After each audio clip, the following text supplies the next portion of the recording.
प्रभु यीशु मसीह के मधुर नाम में आज की सुबह आप सभी का स्वागत है।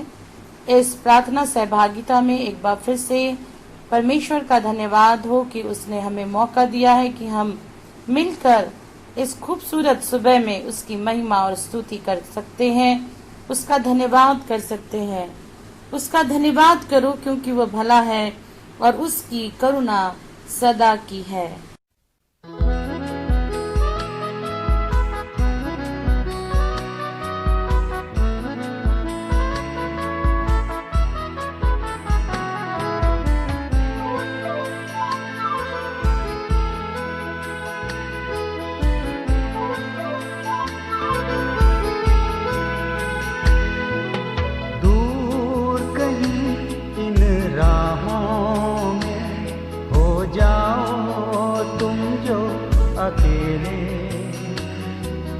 याद रखना कोई हर पल साथ चलता है। दूर कहीं अंधियारों में जब जिंदगी खो जाए, याद रखना सूली पे कोई जलता है। दूर कहीं इन राहों में। प्रिय भाई बहनों, आज की सुबह परमेश्वर का धन्यवाद हो कि उसने हमें जीवित रखा है, उसने हमें एक नया दिन दिखाया है। और जबकि हम देख रहे हैं कि मानसून शुरू हो गया है और बारिश शुरू हो गई है, तपती धूप के बाद, बहुत ज्यादा गर्मी के बाद जब बारिश होती है, मन आनंदित हो उठता है, मन परमेश्वर की स्तुति करता है, उसकी महिमा करता है। क्योंकि उस भीषण गर्मी में किसान भी अपने खेतों को बोने के लिए परमेश्वर की ओर ताकते हैं। जानवर प्यास से व्याकुल होकर परमेश्वर की दुहाई देते हैं। चिड़िया और दूसरे जीव जंतु भी बारिश का इंतजार करते हैं और मनुष्य भी गर्मी के बाद बारिश का इंतजार करता है और सारी सृष्टि इस मानसून का इंतजार करती है। क्योंकि एक उससे पहले एक भीषण गर्मी को हम झेलते हैं, एक भारी तपन को हम झेलते हैं, धूल भरी आंधी को हम झेलते हैं जिसको लू कहते हैं। और जैसे ही बारिश की पहली फुहार पड़ती है, मन खुशी से झूम उठता है। और वृक्षों को जब मैं ध्यान से देखती हूँ तो देखती हूँ कि गर्मी में जो वृक्ष होते हैं वो गर्मी के कारण झुलस जाते हैं और धूल से पूरी तरह पट जाते हैं, उनका रंग भी फीका पड़ जाता है। पर जैसे ही बारिश की फुहार उनके ऊपर पड़ती है, उनके ऊपर लगी हुई सारी धूल घुलकर बह जाती है और पत्ते फ्रेश और खूबसूरत दिखने लगते हैं, उनका रंग भी चटक होकर खिल उठता है, वे खुशी से झूमते हैं और ऐसा लगता है कि मानो वो भी परमेश्वर का धन्यवाद कर रहे हो, क्योंकि परमेश्वर ने उनमें से उनको राहत दी है। और जो धूल उनके ऊपर लगी हुई थी, जो गंदगी उनके ऊपर लगी हुई थी, वो सब कुछ इस बारिश ने मिटा दिया है। प्रिय भाई बहनों, हमारे जीवन में भी ऐसा होता है। दुख की तपन में तपते हैं, बीमारी की तपन में तपते हैं, कमजोरियों की तपन में तपते हैं। एक लंबे समय का लॉकडाउन, भीषण गर्मी, आर्थिक मंदी, चिंताएं, परेशानी, बीमारी का भय और उसके बाद परमेश्वर के वचन की मीठी फुहार हमारे जीवन को तरोताजा कर देती है। जब हमारा जीवन दुख और तकलीफ से भरा होता है, मनुष्य क्या है? कुछ भी नहीं, वो एक घास के समान है जो सुबह उगती और शाम को मुरझा जाती है। मनुष्य का जीवन ऐसा ही है। और वचन बताता है कि आदम के पाप करने से पाप जगत में आ गया और वो पाप जो था वो सारे मनुष्यों में फैल गया और उसने मृत्यु को ले आया। लेकिन जब यीशु मसीह रूपी बारिश जीवन को लेकर जब हमारे बीच में आया और उसने अपनी आत्मा को हमारे ऊपर उंडेला अर्थात उस जीवन जल को जब उसने हमारे ऊपर उंडेला, तो वो तपन और वो धूल, वो पापों से भरा हुआ धूल, अपराधों से जो हम दबे हुए थे, बोझ से दबे हुए थे, उसको उसने सब कुछ मिटा डाला और एक बार फिर से हमें ताजा करके उसने हमें हरा भरा कर दिया। हमारा जीवन जो शुष्क था, मिटने के लिए तैयार था, पूरी तरह से झुलसा हुआ था, प्रभु यीशु मसीह के लहू के द्वारा वो सब कुछ नया हो गया। इसलिए वचन कहता है कि जो मसीह में है वो एक नई सृष्टि है। उसने हमारे अपराधों को ढांप लिया। जिसने मसीह का बपतिस्मा लिया उसने मसीह को पहन लिया। अर्थात हमारा जीवन जो पाप के घावों से भरा था, जिसको देखने से लोग मुंह फेर लेते थे और वो ऐसा था कि लोग शायद हमसे कभी प्रेम नहीं करते, हमारे जीवन में कोई आशा नहीं थी, ऐसे समय में यीशु मसीह बारिश की वो फुहार बनकर हमारे जीवन में आया। उसने अपने चेलों से कहा कि तुम्हारा मन व्याकुल ना हो, मैं तुम्हें अनाथ न छोड़ूंगा, मैं तुम्हें एक सहायक दूंगा, वो पवित्र आत्मा जो अभी तुम्हारे साथ रहता है लेकिन वो बाद में तुम्हारे अंदर होगा।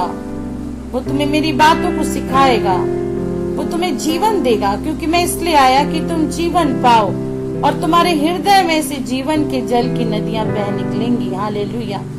जैसे दाऊद कहता है कि उसने मेरे सिर पर तेल मला है और मेरा कटोरा उमड़ रहा है। एक उमड़ता हुआ जीवन, एक छलकता हुआ जीवन, एक पवित्र आत्मा की भरपूरी का जीवन प्रभु आज की सुबह मुझे और आपको देना चाहता है। यदि आपकी जिंदगी में धूप है, अर्थात दुख है, तकलीफ है, आप पाप के ज्वाला में जल रहे हैं, बहुत आज से आपका जीवन झुलसा हुआ है, आप चारों ओर से धूल से अटे हुए हैं, अनेकों लांछन, अनेक प्रकार के अपराध आपके ऊपर लादे गए हैं, परंतु यदि आप आज की सुबह परमेश्वर से उस जीवन के जल को मांगेंगे, जैसे यीशु ने कहा कि यदि कोई प्यासा है तो मेरे पास आए और मुझसे मांगे, मैं उसे जीवन का जल दूंगा। वो कहता है कि यदि तुम्हें उस जीवन के जल की आवश्यकता है तो तुम मुझसे मांगो, मैं तुम्हें दूंगा। मैं इसलिए आया हूँ कि मैं उस जल से तुम्हें धो सकूं। मैं इसलिए आया हूँ कि मेरा लहू तुम्हें धो दे, तुम्हें शुद्ध कर दे और तुम्हारे सारे अपराधों को मिटाकर तुम्हें एक नई सृष्टि बना दे। आज के वचन से हमने यही सीखा है, क्योंकि परमेश्वर का वचन हमें बार बार चेताता है कि परमेश्वर ने हमसे बहुत आज से प्रेम किया है, लेकिन जब जब भी मनुष्य ने उसकी आज्ञा को उल्लंघन किया है, परमेश्वर ने उनके ऊपर धूप आने दी है, तपन आने दी है, आंधी आने दी है। और ऐसा नहीं कि उसमें परमेश्वर उनके साथ नहीं रहा, परमेश्वर वहाँ था जब चेले नाव में जा रहे हैं। और लिखा है वचन में कि बड़ी आंधी आई और नाव डगमगाने लगी और वे डूबने लगे, लेकिन यीशु मसीह नाव के निचले इस जगह पर सो रहा था और चेले उसको जगा कर कहने लगे कि हम नाश में जाते हैं। और प्रभु यीशु मसीह ने उन्हें क्या कहा? हे अल्प विश्वासियों, तुम्हारा विश्वास कहाँ गया? और लिखा है कि यीशु मसीह ने आंधी को डांटा और आंधी थम गई। परमेश्वर सृष्टि का परमेश्वर है। वचन कहता है कि सारी सृष्टि उसके पुत्रों के प्रकट होने की बाट जोती है। सृष्टि उसकी महिमा करती है। पेड़ पौधे, पहाड़, नदियां, तालाब, जो कुछ भी हमें दिखाई पड़ता है, जो मनुष्य के हृदय को हरा भरा करते हैं, जो हमें प्रसन्न करते हैं, वो सारी चीजें जितनी कुछ हमारे आसपास हैं, सब परमेश्वर के द्वारा रची हुई है और वे परमेश्वर को प्रसन्न करती हैं। सुबह चिड़ियों की चहचहाट परमेश्वर की महिमा करती है। आइए इस खूबसूरत मौसम में, इस बारिश के प्रथम दिवस में हम परमेश्वर की आराधना करें, उसकी महिमा करें, उसके नाम को ऊंचा उठाएं, क्योंकि वह इस योग्य है। वो हमारे तपन को दूर करने में विश्वास योग्य है। वो हमारे जीवन से अपराधों भरी धूल हटाने में विश्वास योग्य है। वो आंधी को दूर करने में विश्वास योग्य है। यदि हमारी नाव डगमगा रही है और डूब रही है, हमें ऐसा लगता है कि हमारी जीवन रूपी नैया डूब रही है, तब भी यीशु मसीह हमारे साथ है, हमारे जीवन में है और वो उस आंधी को थाम लेते हैं, रोक देते हैं। वो हमारा सहारा बनकर हमारे लिए खड़े हो जाते हैं। हालेलुया। आइए हम उससे प्रार्थना करें।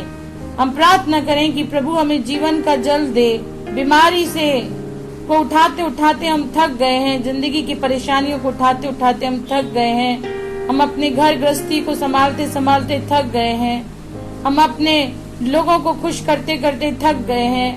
कोई भी हमसे खुश नहीं होता, उल्टा लोग हमारी बदनामी करते हैं, हमारे बारे में बुरी बुरी बातें करते हैं, वे हमारे ऊपर उंगली उठाते हैं, वो हमारे हृदय को तोड़ते हैं, हमारे प्रेम के बदले वो हमसे घृणा करते हैं।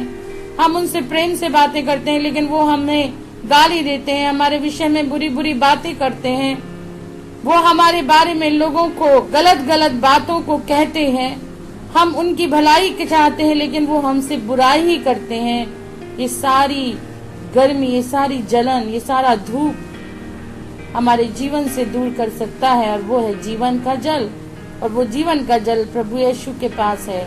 आइए हम उससे मांगे, क्योंकि उसने कहा है जब हम उससे मांगते हैं वो हमें देता है।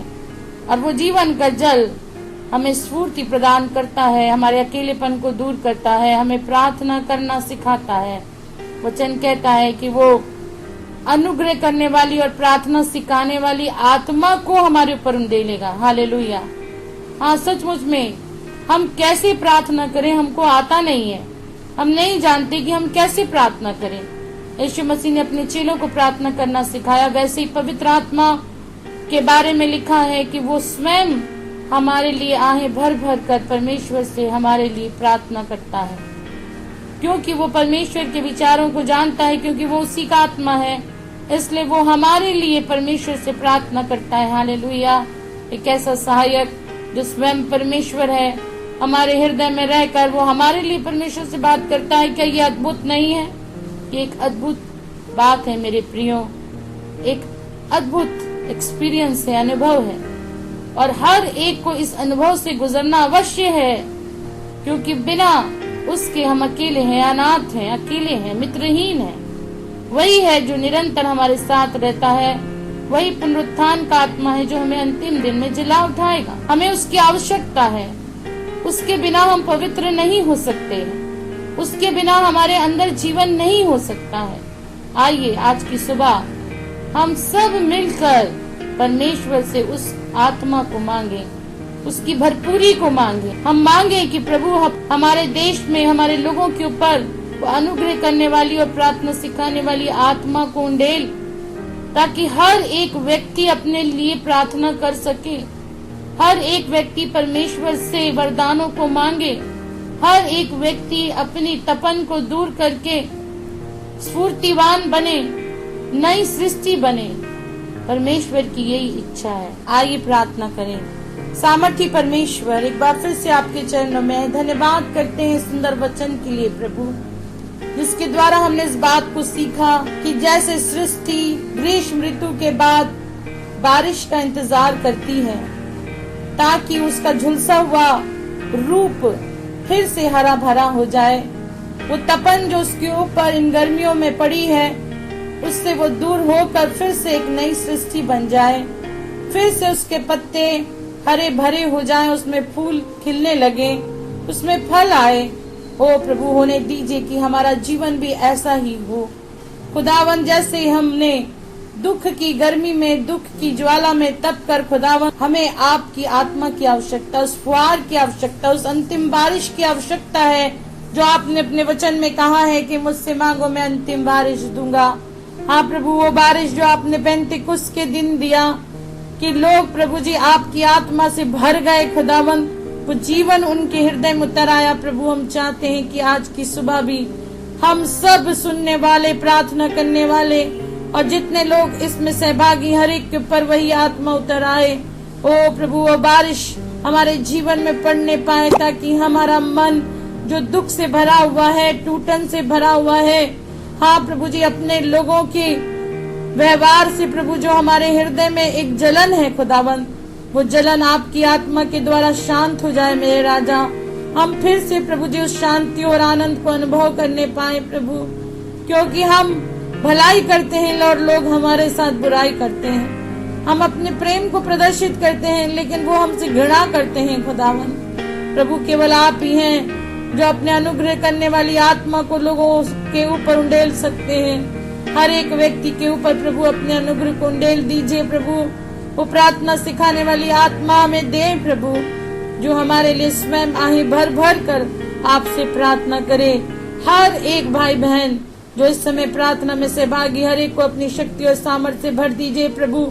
उनके दुख, उनके दर्द, उनकी तकलीफों को प्रभु अपनी आत्मा के द्वारा, प्रभु अपने वचन के द्वारा, अपने लहू के द्वारा मिटा डाल खुदावंत यीशु मसीह। मैं प्रार्थना करती हूँ प्यारे प्रभु, जिनका दिल टूटा हुआ है, हाँ प्रभु, जिनके लोगों ने खुद, उनके अपने प्रियों ने उनके साथ धोखा किया है, उनके दिल को तोड़ दिया है प्रभु, उनके लिए मैं विशेष प्रार्थना करती हूँ। परिवार के बनाने वाले खुदा आप हैं, मित्रों के देने वाले खुदा आप हैं, हमारे अकेलेपन को दूर करने वाले परमेश्वर आप हैं। बड़ी दया करें प्रभु जी, ताकि हर एक जन प्रभु आप पर भरोसा करे, आपके पीछे चले, आपको अपना पिता, अपना भाई, अपना मित्र बना ले प्रभु जी, अपना सहयोगी बना ले, क्योंकि आप मनुष्य नहीं हैं कि झूठ बोले, आप मनुष्य नहीं हैं कि धोखा दें। हाँ प्रभु जी, आप परमेश्वर हैं, आप हमारे सृष्टिकर्ता हैं, आप हमारे खुदा हैं प्रभु जी, हमसे प्रेम करने वाले परमेश्वर हैं, करुणा करने वाले परमेश्वर हैं, हम पर दया करने वाले परमेश्वर हैं। हाँ प्रभु, आप क्रोधित तो होते हैं, लेकिन आपका क्रोध बहुत देर तक नहीं रहता। जब भी मनुष्य दुहाई देते हैं, आप सुनकर परमेश्वर दया करते हैं प्रभु। हम पर दया करें, हम पर दया करें प्रभु। हम अपने देश के लिए प्रार्थना करते हैं प्रभु, आप इस देश को नया करें, आपकी आत्मा इस देश में मंडराने पाए, लोगों के हृदय को बदलने पाए, आपका अनुग्रह लोगों के ऊपर उंडेला जाए, आप मन फिराव का आत्मा लोगों को दिया जाए, पश्चातापी मन दिया जाए प्रभु, आपकी खोज करने वाला आत्मा लोगों को दिया जाए, सच्चे परमेश्वर की ओर मुड़ने के लिए प्रभु जी हर एक को अनुग्रह दे प्रभु, वे आपको जाने परमेश्वर। हम ऐसे इस देश के लिए आशीष बोलते हैं, इस देश का कल्याण चाहते हैं प्रभु। ये देश आपका है खुदावंत, आपने इसे बनाया है, यहाँ के सारे लोगों को आपने बनाया है प्रभु, हम सब आपके हैं खुदावंत। और परमेश्वर उन्हें दीजिए कि दुष्ट किसी का भी अहेर ना करने पाए। वचन कहता है कि अधोलोक ने बेपरिमाण अपने मुंह को पसारा और भीड़ भाड़ उसमें जाती है प्रभु। बहुत सारे लोग अधोलोक में जा रहे हैं परमेश्वर, हम उनके लिए प्रार्थना करते हैं खुदावंत। ओ प्रभु, उन आत्माओं को बचाने का उपाय करें खुदावंत, लोगों को आप तैयार करें, योद्धाओं को तैयार करें कि उन आत्माओं तक प्रभु आपका सुसमाचार पहुंचने पाए। ओ प्रभु, वो जीवन देने वाला सुसमाचार, वो तसल्ली देने वाला सुसमाचार हर एक के घर तक, हर एक के कानों तक पहुंचने के लिए हम प्रार्थना करते हैं। प्यारे परमेश्वर, आज की सुबह हर एक को प्रभु जी आप संभाले, हर एक की रक्षा करें प्रभु जी, बीमारियों को दूर करें खुदावंत, अशांत को शांत करें, निराशा को दूर करें यीशु मसीह। ओ प्रभु, हम अपने आप को आपके हाथों में रखते हैं और आज दिन भर के लिए आपसे अगुवाई चाहते हैं परमेश्वर। उन्हें दीजिए कि हम शरीर के अनुसार नहीं, आंखों के अनुसार नहीं, परंतु आत्मा के अनुसार चलने पाए मेरे राजा, मेरे स्वामी। हमारे स्वभाव आपके स्वभाव में बदल जाए मेरे खुदावन। हम चाहते हैं कि हम प्रभु जैसा आपकी इच्छा है वैसा जीवन जी सके। हर एक सुनने वाले, हर एक प्रार्थना सहभागी के परिवार को, उनके बाल बच्चों को आशीष दे। आज की सुबह प्यारे परमेश्वर हर एक के ऊपर अपनी आत्मा को उंडेले, हर एक को ज्ञान सिखाएं प्रभु जी, हर एक जन आपको जानने पाए, आपके पीछे चलने पाए प्रभु, हर एक का हृदय फटने पाए, सिर्फ दिखाने के लिए नहीं, हाँ सिर्फ प्रभु जी अपनी तसल्ली के लिए नहीं खुदावंद, लेकिन सचमुच में पूरे हृदय से हम आपकी ओर फिर सके। ऐसी प्रार्थना हम आपसे चाहते हैं खुदावंद। सब बातों के लिए आपका धन्यवाद, आपकी स्तुति हो। आपके सेवकों के लिए प्रार्थना करती हूँ जो परिश्रम कर रहे हैं प्रभु जी, दुख उठा कर प्रभु जी आपके राज्य को फैलाने के लिए परमेश्वर भीड़ों में, जंगलों में, ओ प्रभु जी वे निरंतर अपने परिवार के साथ काम कर रहे हैं पिता। हर ऐसे सेवक को मैं आपके हाथों में सौंपती हूँ, उनकी आवश्यकताएं आपकी ओर से पूरी होने के लिए हम प्रार्थना करते हैं। खुदावंद, कोरोना संकट जो हमारे देश में है उस सबको मैं यीशु आपके हाथों में रखती हूँ। मैं चाहती हूँ प्रभु ये देश बच जाए और इस देश से ही कोरोना खत्म होने पाए प्रभु, हम ऐसी घोषणा करते हैं। आपकी शांति और आपका कल्याण इस देश में ठहरने की हम घोषणा करते हैं। इस विनती को हमारे उद्धारकर्ता प्रभु यीशु मसीह के नाम से मांगते हैं, आमीन। कितने ऐसे पल हैं तुम्हारे, होते हो जब बेसहारे,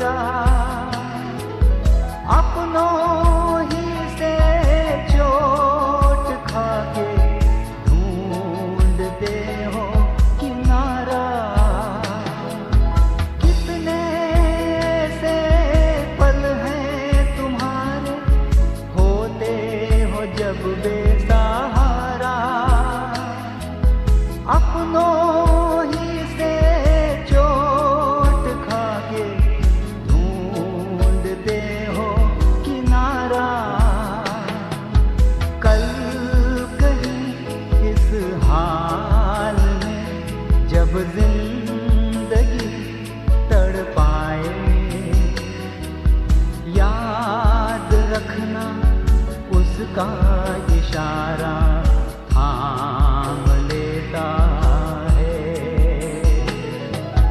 दूर कहीं इन राहों में हो जाओ तुम जो अकेले, याद रखना कोई हर पल साथ चलता